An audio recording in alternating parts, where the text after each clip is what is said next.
Hello and welcome to the Go Far Fast show. Another excellent episode coming up for you today. This is our talk show for you, our small business community, to get you as fast as possible to the answers that you most want to know. Don't forget to like, comment, and subscribe in the channel. It means a lot to us. It helps us also to know what exactly you want to know more of. We watch this channel like a hawk. So, Aaron, my trusty co-host, we're back again. Today's session is one I'm super excited about. It's a good one, isn't it? Yeah, Melly, I can't believe it, this one. I mean, we've had some crackers in the past, but again, we've just raising that bar one more time. So one thing for certain is that Gail Mann and Lucy Rose Walker are incredible and also inspiring. And what surprised us the most was the fact that they're down to earth and normal, just like you and me, Merle. They have a wonderful story and a heartfelt advice to share with us all today. And I can't wait to get some of those questions from the community over to them.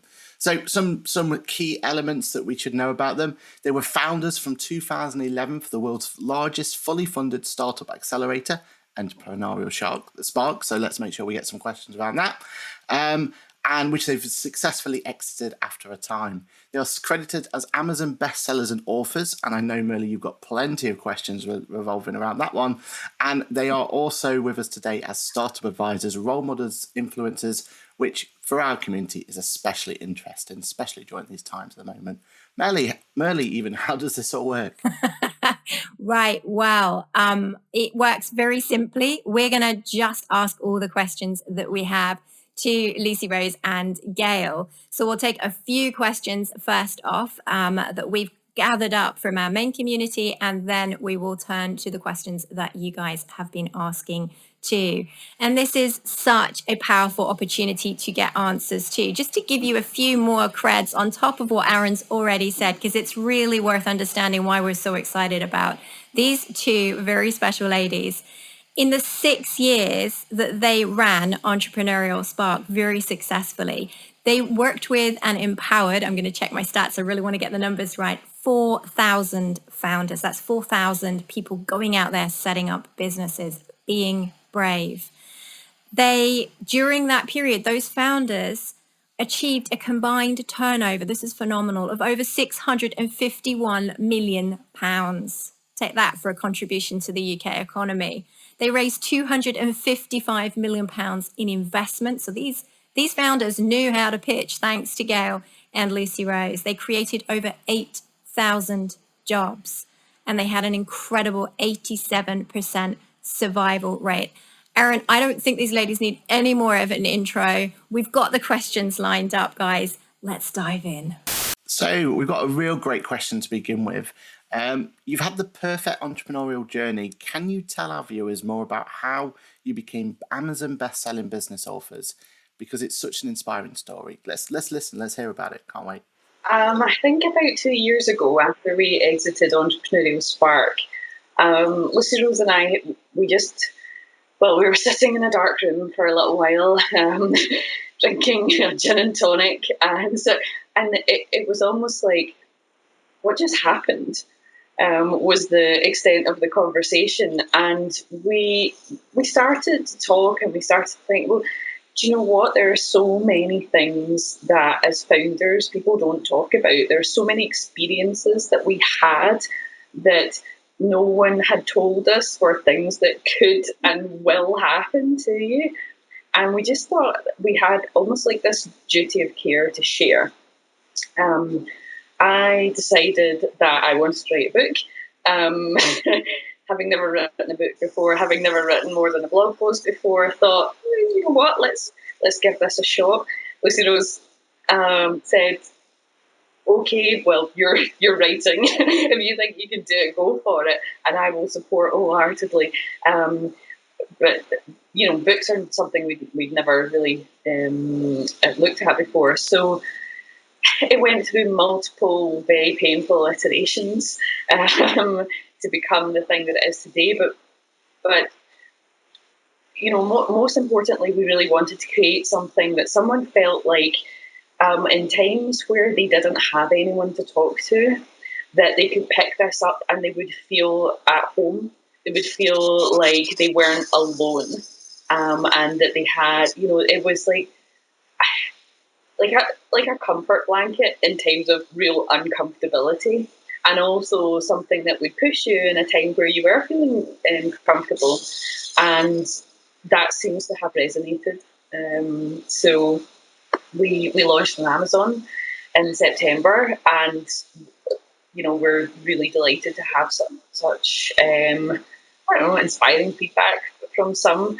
We had two entrepreneurs on launch day who they had an advanced copy, and they told us that their books were full of post-it notes, and they carry it around in their handbags with them, or in their laptop bags with them, and they just pull it out and refer to it at a moment's notice. And that's all we really wanted for it. I think that's so powerful. I mean, I can completely relate to that. I have a very dog-eared version of the book now because I have scribbled over it. It's got markers in it. I do carry it around occasionally. I've showed it to so many other people, usually on screen these days, but there's this section.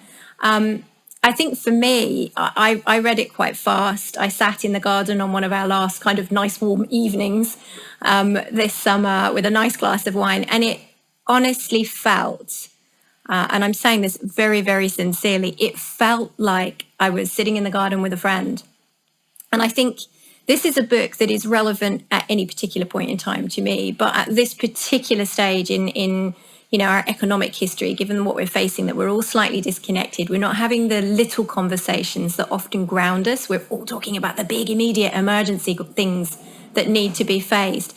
Your book filled for me a really important gap. It was like speaking to a friend. It was like hearing from a friend. It was like reminding me of all the stuff that I often don't get to think about. So it's really interesting hearing what you wanted to achieve. And I guess that was really my big question here is, when you set out to write a book, what did you actually want to happen? What was your main objective? Because it's a heck of a mission to take on. Yeah, and I think for us it was like, I suppose we looked at it like starting a business in the sense of, well, what is our measure of success? And for us, really, as Gail sort of said, it was like creating this comfort blanket and having this duty of care. So I remember one conversation we had, and it was like, are we interested in selling a huge amount of books, or are we interested in having the biggest impact? And for us, it was always about the biggest impact. Mm-hmm. So it didn't matter how many people you reached, as long as everybody who read it had that, exactly as you've talked about today, feeling that it gave them some comfort, and they related to it. And as you said, they use it, as they go through their sort of business journey. So that was the most important bit for us. And it's great to hear that that's what's come from it for many people. So yeah, we're pretty chuffed with that result. Yeah, and I think you're going to have lots of stories like that. I mean, Merle explaining the story of how she consumed the book and how she was, taken back. And I think you'll find there's much more there. And just kind of going from the community and seeing what kind of inspiration you've had and everything else from there, I think that's exactly how it's been. And I want to kind of keep on the book itself. So there's a powerful statement in there. At the very start, you ask about, we've unexpectedly learned more in the last 8 years than either of us did in the years before being part of startup. Not just about business, mostly about ourselves being entrepreneurs and being human. I mean, that's a huge statement, especially the fact that you're talking about how people aren't just thinking about it as entrepreneurialism, but yourselves as well, what you've learned.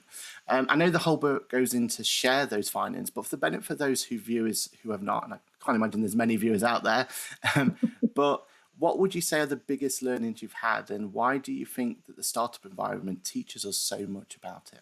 I think Lucy Rose and I talk about this a lot, and in the opening chapter of the book, you'll see us. We've quoted Tony Robbins' belief that success in business is 80% psychology and 20% business skills and experience, and that was very much our experience. Like, you can have all the expertise in the world, but unless your mindset's in the right place, then your ability to execute on it is going to be challenging. But for me personally, there are a couple of moments that really I would say that accelerated me in that sense. We said learned more in the eight years, and the first was that we did a day called Accelerate that we used to do right back in the early days, and we talked about growth mindset. And I'm going to say that was about 7 or 8 years ago, when growth mindset wasn't a widely used term and people didn't really understand the difference between having a fixed and growth mindset. And I personally had never heard of it before. And that was like opening Pandora's box for me. It was like a whole new world of learning about myself and how I behave, and learning about other people and how they behaved, and the difference between success and failure, and feedback. Oh my God, learning about feedback and how and why it's hard to take, but so valuable. And it just, as I say, it has influenced every single action that I've taken since then, and it's influenced every single interaction that I've had with another person since then. So that was a real eye-opening moment for me. And the second one that's really personal to me is I had a mentor, and as I was starting to lead a team across the UK, I got my mentor on board, and I said, look, I feel like I need someone to help me with this challenge. And he got me to talk through my life up until that point. And I'm a fun, outgoing person. I've got a little bit of I suppose a Chandler Bing about me. When I get nervous, I tell jokes, and in the office, he used to refer to me as Saturday Gale and Wee Gale. Just at one point, he slammed his fist on the desk and he said, "Wee Gale must die." And I was like, oh, "What do you mean, Wee Gale must die?" And he said, "You've created this persona for yourself that's small and timid and like will choose humor over power." And I was so taken aback that I thought, that he's absolutely right. And that was a big moment for me in terms of developing myself as a leader, and my approach to business and everything in the world, really. So those are really personal ones to me. I know Rose has got her own personal stories as well. Yeah, I think just picking up on what Gail said, ultimately what we learned was that it's the humans that misadventure when running a business. So it's just not the business that has the misadventures. Ultimately, it's always down to the people that are involved, and that's from your own experiences and then watching and supporting other people as well. So that was a big one for me, was learning about myself really as a human, who I was and how I showed up. And it became particularly poignant for me when I moved into the role of CEO, or leading Entrepreneurial Spark. And there was this perception, particularly, I suppose, I think it's becoming less so now, but at that time, of what a CEO should be and how a CEO should show up and look and act. And I was just really uncomfortable with what that one perception had been portrayed. I talk about the phrase ballsy. I hate that phrase. It just didn't resonate with me. And charismatic, I'm an introvert, so I don't walk into the room and start sort of throwing my arms around and being all charismatic. But some people do, and that's okay. But you shouldn't pigeonhole every leader to be that certain way. You need to be authentically you. So again, through working with a mentor, I was able to work out who was I as a leader and what was important to me and what was authentic to me. And then, by doing that, I was able to help the humans around me and the team to develop their own way of working and their own style as well. So that was really important for me. I think that's so powerful. It's something I massively relate to. Erin and I have these conversations frequently, but that whole permission to go reinvent the CEO, you don't have to be somebody else to do this journey, that comes out in loud waves from the book. And you go through the sort of various chapters, and it feels very progressive, and it's actually very it is comforting. I know we've used the word comfort before. It's also very illuminating because we do feel small when we start this journey. There are plenty of things that make us feel small. We do quite often struggle to feel the courage to keep going. I mean, let's be honest about these things, right, Erin? It takes immense guts to start a business and even more courage to keep going. And your book is just ram full of advice about how you do that and how you self-reflect and how you free yourself up from these sort of stereotypes and pressures that half the time you're putting on yourself. Because as you point out in the book, if you can't do that, if you can't sort of unleash yourself to your maximum potential, it's very hard then to go lead others. But if you could crystallize all that advice into just one or two sentences of nuggets of wisdom, what would your advice be to somebody who is, starting out or maybe thinking of starting out, not feeling prepared enough, brave enough, big enough to take that step? So the wee Gail in me says, if we talked about us being just ordinary people. We are ordinary people. We've got sometimes extraordinary dreams. But if we can do it, anyone can do it. You just got to put one foot in front of the other every day. And Lucy Rose always talks about going in with your eyes open. That one of the aims for our book was to demystify a whole load of entrepreneurial myths about what it's going to be like and what it's going to feel like. And we just want to say, this is how it is. It will be hard, and some people will enjoy the hard, and some people won't. And you just got to roll with it. And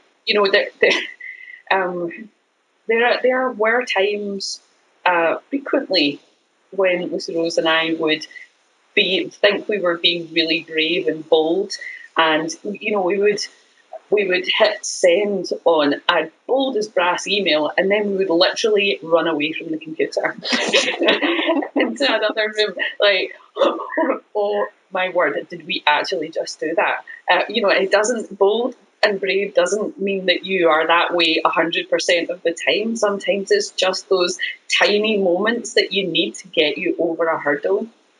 And we talk quite a lot in the book about winging it, and everybody's winging it, and you've heard the phrase, startups are winging it all the time. But one thing we're really clear about is that that's not an excuse for being underprepared, though.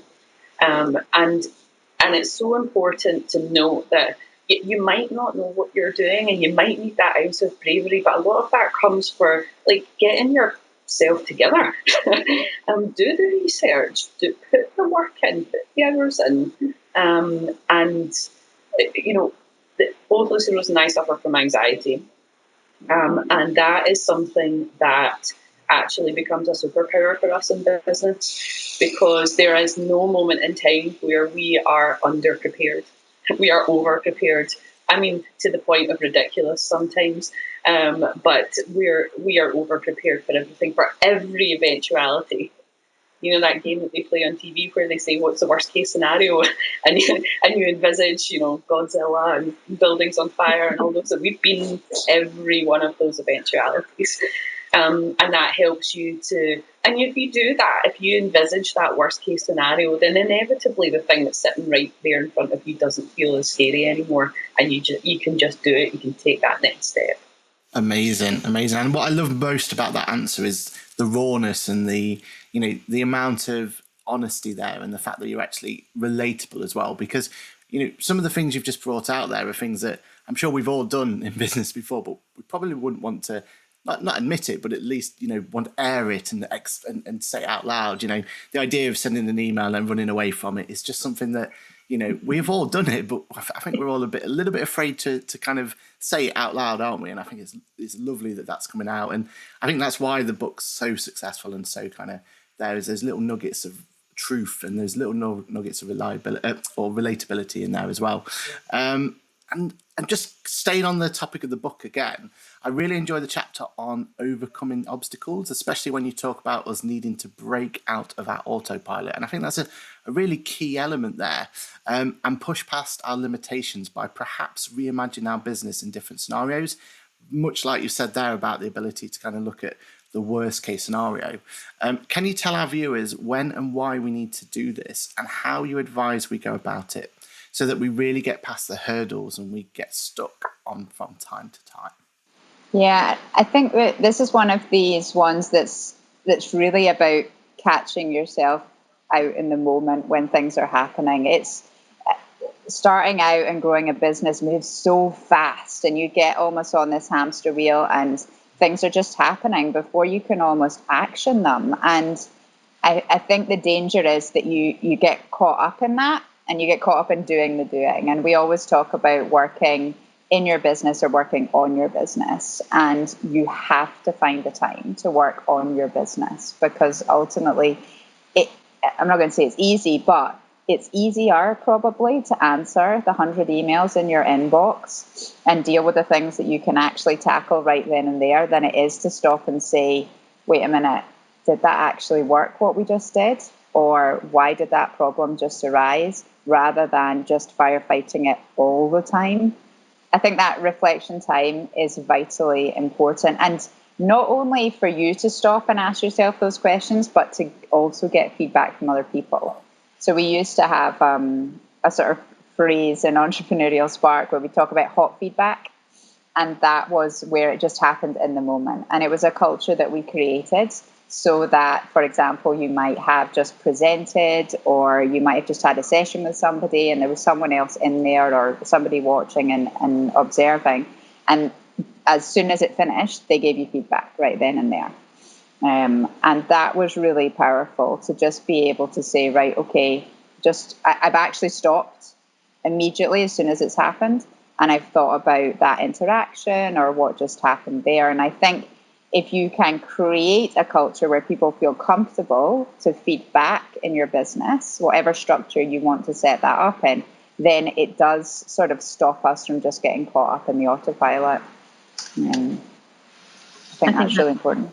Yeah, I think that's really strong advice, because it is so easy to do, and sometimes we're not capable ourselves, I think, of breaking ourselves out of autopilot. It may take other people around us to really help us to do that, even to come to that self-realization some of the time. I think that is a superb point in time to turn to our viewers' questions, and I can see that we've got quite a bank of them. So, Aaron, I'm going to dive in, if that's all right, buddy. So the first question says, I'm starting a business with a friend. A few people have told us not to do it, as they say it will wreck our friendship and that always happens, whatever you do to avoid it. But you and Lucy Rose made it work. So how did you make it work? And what's your advice to do so that we can avoid falling out? Gail, I know you had some particular thoughts on this. Yeah, I mean, at the risk of putting your viewer off, I would definitely urge caution. We would be in that camp. And Lucy Rose and I worked together before we became friends. So we became friends through work. But I think if you are going to go for it, I'm not saying definitely don't, but if you are, then accept that you probably are going to fall out at times. And it's not, I wouldn't say it's a friendship ending, falling out. Where you're going to have differences of opinions, and neither of you is wrong about those opinions. That's just how you're coming at this. So you have to decide really clearly on roles and responsibilities. Who is the leader in this business? Who gets the final decision when there is a decision to be made? And accept that it's fine to have a bit of friction there. It's actually good to have a bit of friction, but somebody has to make a final decision. And one thing that we talk about throughout the book, and we talk about all the time, is these check-in points. Where if someone's on one page and someone is on a completely different page, and quite often that can be from just not making an assumption about what the other one is thinking without actually asking the question. And then you find you ask the question and you've maybe gone through like a day or two of, well, they think this and I think something completely different, but you've not actually checked in with them. And that's something that happened to us a lot, and we had to be so diligent about putting those things. And so my recommendation would be, like, don't jump in at the beginning and say, right, this is exactly what we're doing and this is going to be like this forever. Like, have a practice run at it. And figure out, you work together on a specific thing, see if it works, and then decide that at the end of that you'll review it together. And if one of you decides, well, you want to put your hands up and say it's not for me, that's totally cool, and you can still be friends. Would be our thoughts on that. I think that's really good advice. I think co-founder agreements, however official and formal they are, just putting down what your expectations are, where you both want the business to take you is really important too, because you may find that you're actually completely at odds right from the outset. One of you may be envisaging building a unicorn and having your, private island. The other one of you may have a very different vision of what success looks like. So I think just sort of setting that down and being very clear. And then, as you say, checking in, because things change and people change, and that's fine. But it is really important to keep talking about those things. Well, just one final point. We're all working from home now, and if your other half's working from home, you suddenly realise that you've got this. They've got a work self that you never knew that they had before.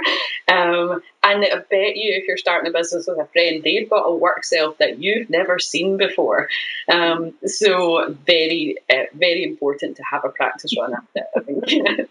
Like, are they going to be the I'll just stick a pin in it guy, I absolutely love that advice. I mean, just you saying there about the work self of people and kind of seeing that other side of them. It's scary, isn't it, when you get into that room and it all becomes very serious and very business orientated, and suddenly you see a different side to someone that you've never seen before. But your advice is spot on there. Let's make sure to have those practice runs and try and understand what each person wants.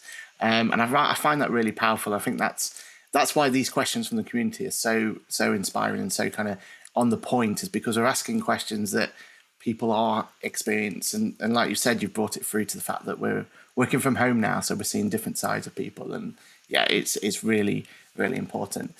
Lucy Rose, I've got a question here, and a really good question, actually.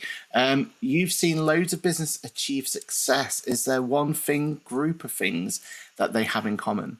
What's their secret sauce? I want to make sure my business has it as well. Ooh, good question.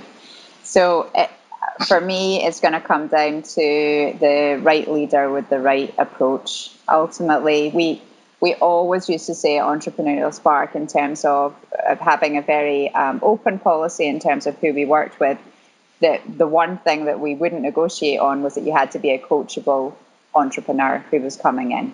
And that was really our only prerequisite. But you had to be somebody who would take feedback, who would listen to challenge, and who was prepared to ask for help and ask for, not accept that you had all the answers. And for me, that's really the kind of leader that you want at the helm of a business. And the ones that we've seen that do really well are the ones who are clear about, what is their vision, what are the cultures, and what are the mission, and how are they going to look after the humans in the business. It's got to be the kind of people first approach, because if you're looking after the humans, then ultimately, hopefully, there's less misadventures, and you can grow the business successfully. So that's really, for me, what it comes down to in its simplest form. You can get into all the nuts and bolts about, investment and having a great solution and a great business and things, but they are all practical things that you can tick off and you can go through and learn. You have to show up with the right approach as the leader. That's the key. People make the magic happen, that's for sure. Gail, I've got a question for you. So I'm really excited about an idea. So it's one of our viewers, but I don't know how to even start, or if I'll be able to make it work. I know I need a good plan, but what's the first thing you'd advise I do? I used to get entrepreneurs coming into Entrepreneurial Spark all the time, and they would say, I've got this really great product or this really great service, but I just need help with sales and marketing. And my first question would be, do you have anything that anybody wants to buy? That is always my starting point for advice, is, does anyone else care, and how do you know? Have you spoken to someone? So start by going and asking people that are not your friends and family and are not people that are going to give you positive stroking about your product. If they actually, if they're interested at all, and once you've got 100 of them, then go and make it. That would be, which is of course really easy to say and very hard to do and a really daunting thing to do. So you just have to chip away at it, but avoid the people that are going to tell you that they love it just because they love you. Yeah, that's a great bit of advice. And that whole idea of, have you got something to sell? Is it something that actually people want? Is really, really impactful. Lucy Rose, the next question here is, I'm leaving uni next year and I want to start my own business. Do you think I should get some experience of working in a startup first? My mum says, and let's be honest, if a mum says it, then it's probably going to be true. I should, but I think she's trying to make me realise that it's not a good idea and I should get a normal job. What would you say to that, Lucy Rose? Well, I'm probably going to agree with you there, Aaron, that mum is correct. But I think there's probably two parts to this. There's one, the bit above that Gail's just answered, in terms of if you want to go out and ask 100 people about your idea and then think about what the next steps might be for that business. But there is absolutely no harm in going and getting work with a startup. I mean, all of the things that we've talked about today are just things that would be amazing to experience before you actually did it yourself. And right now, as we're probably going to head into a recession, like when we started Entrepreneurial Spark, there's going to be a massive boom in people starting businesses.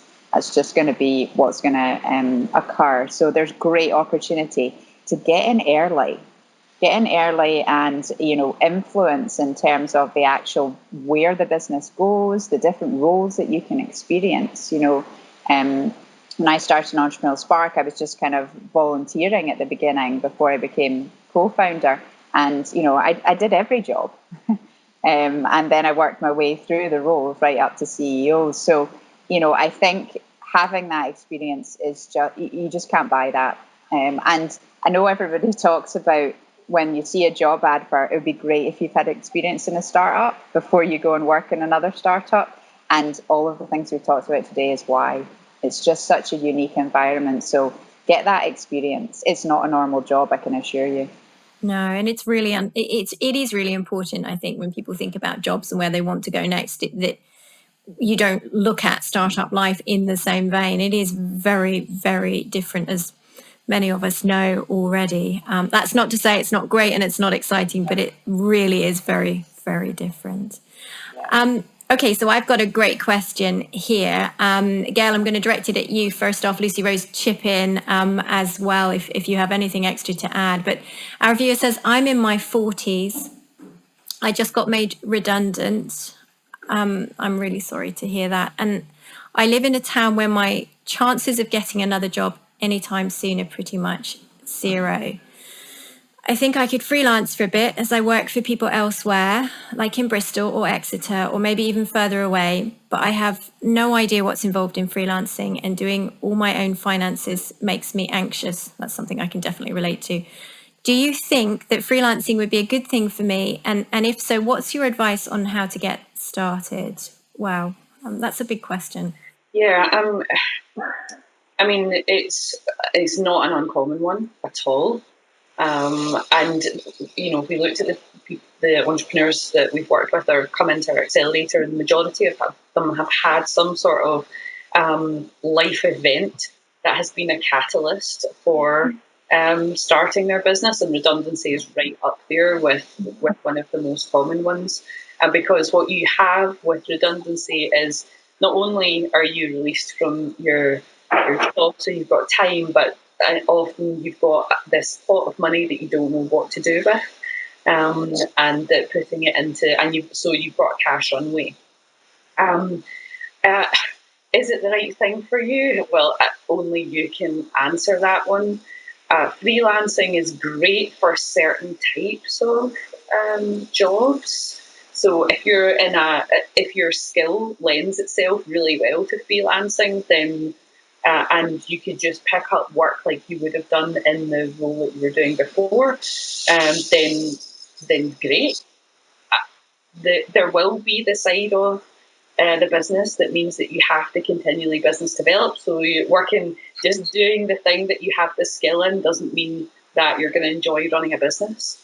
That's back to that psychology. It's back to if you don't want to do the books and things, then you can always get people to help you to do that, and you have to build your team around you. So being a freelancer still doesn't mean you're alone in this. So by getting started, I would start by thinking about what cash runway you have, what you're willing to, how much of that cash runway from your redundancy you're willing to put in, and what does that equate to in terms of time. And then if you're interested in it, test it, see how many clients you can bring on board, see if you enjoy it, and give yourself back that time limit that you had on the co-founder. Give yourself a runway of time to figure out if you enjoy it, and then make the decision after that. But it really comes down to what you want from life, what you want to be doing.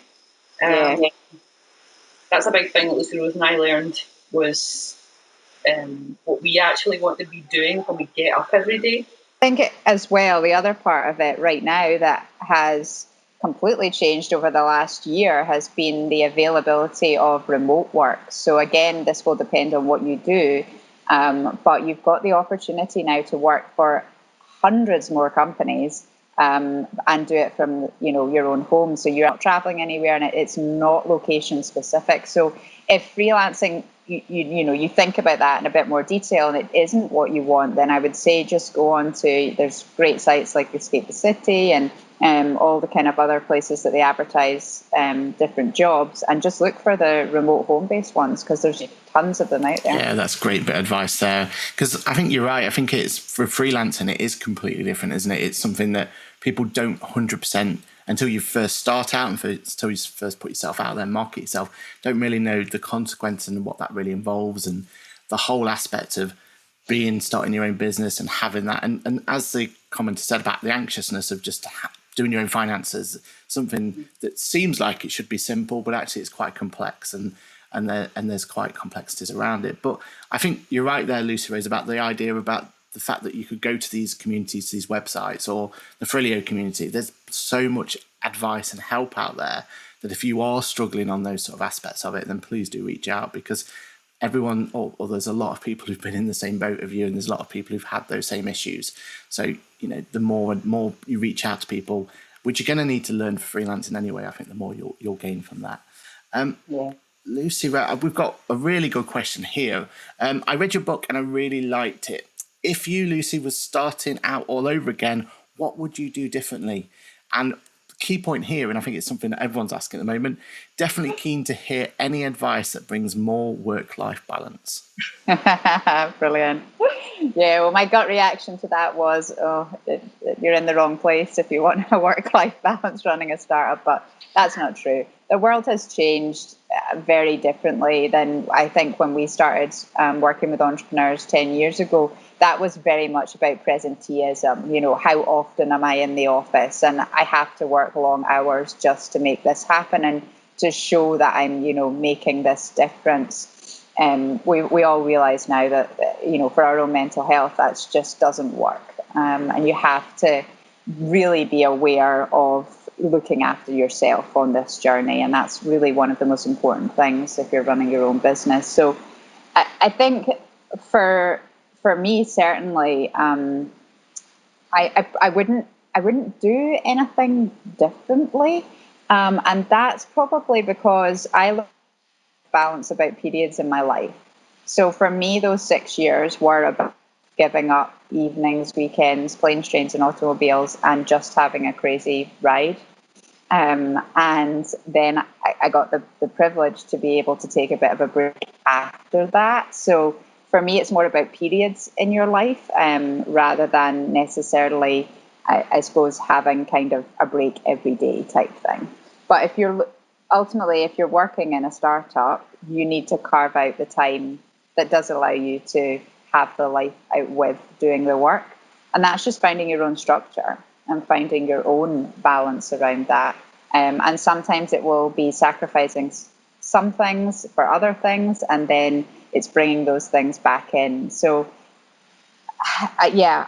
There's going to be little things that I would do differently in terms of actual, interactions with people and things, but ultimately, I wouldn't change it for the world. That's so nice to hear, and it says an awful lot about the two of you and where you've landed as well, doesn't it, Aaron? It's thank you. I love that answer.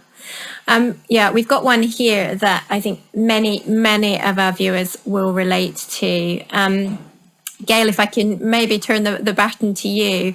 And our viewer says, I really struggle with negative feedback. And after a really punishing fundraising drive where we didn't meet our targets and we had some feedback that I felt was really aggressive and unkind, I'm feeling really exhausted and useless, oh God, and a bit heartbroken because I love my business.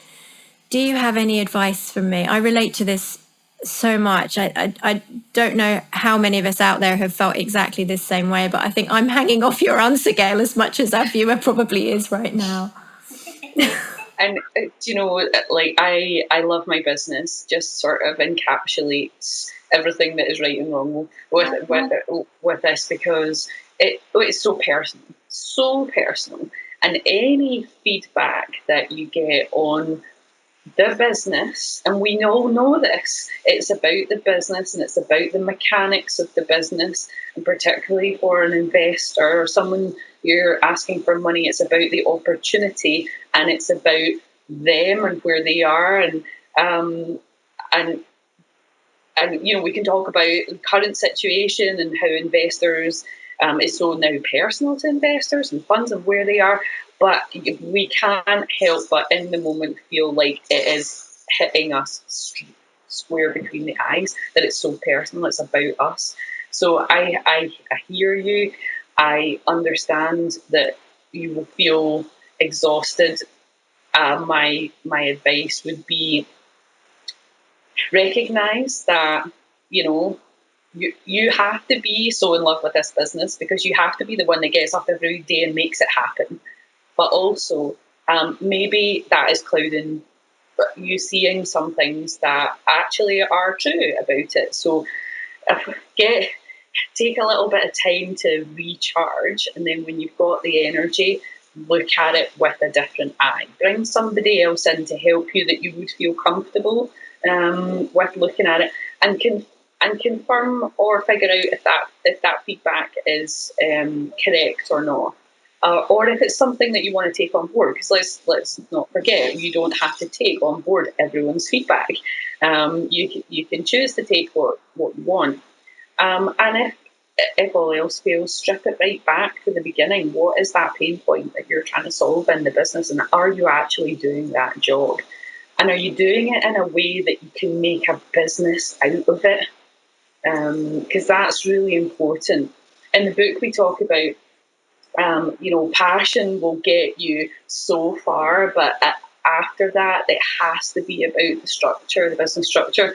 And one of the really interesting insights that we got out of doing all the research for the book was that often entrepreneurs fall into two camps. You've got passion entrepreneurs over here, which are those that are just so purpose-driven that nothing will stand in their way. And then over here, you've got what we term spreadsheet entrepreneurs, which are those people that are in love with the mechanics of numbers on a page and how that works. And the ultimate combination is a bit of both, but often we're one or the other. And it feels as though for this viewer, and I know I'm one of these people, that when you're so passionate about it, that you've maybe taken your eye off the spreadsheet. I think that's really good advice. It's really good advice. You're anything but useless, but sometimes you just need a bit of a boost or a change of perspective or more help. Because I think we quite often, don't we, Aaron, we shut ourselves away and figure that we're sort of an island and we should be able to figure this out for ourselves. And the reality is very few entrepreneurs get there all on their own, right? Correct. And you're not. Exactly. Ladies, this has been an absolutely amazing session. Thank you so very much for sharing all of this with us. Aaron, it's just been incredible, hasn't it? I mean, we both fell in love with the book. I can't recommend it more. I have more questions, I think, unfortunately, just out of listening to the two of you there. I don't know how you feel, Aaron. Yeah, without a doubt. I mean, this has been so insightful. Just some of those little nuggets and relatability, and I'll keep coming back to that. It's that whole idea that we've learned things today that we kind of knew in the back of our mind, but it's the fact that someone else has told us, and someone else who's been there, done that, got the T-shirt, has gone, you know what, this is normal and this is how it should be. And it's so inspiring to have that kind of reassurance and that comfort blanket. So thank you so much for your time today. It's been absolutely brilliant. Thank you for having us. It's been an absolute pleasure. It really has. Well, it is a privilege. I cannot wait for which misadventures that the two of you kick up next. I know there are more plans afoot. In the meantime, folks, please do go out, take a look at Lucy Rose and Gail's book. It is fantastic. Misadventures in Entrepreneuring. It's an Amazon bestseller. You can find it there. You can find it all over the place. I'm happy to share my dogged copy with anybody who can't afford to get a book right now, but please give it back because it will come with a very long chain attached to it.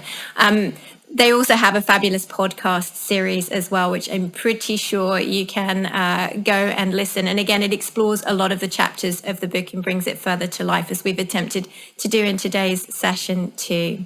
So don't forget, like, comment, subscribe. Let us know if you have more questions. Let us know if there are more themes that you guys want answers on, and we will make that happen. Thank you very much for tuning in today, and we'll see you again next time. Don't forget to go far, fast.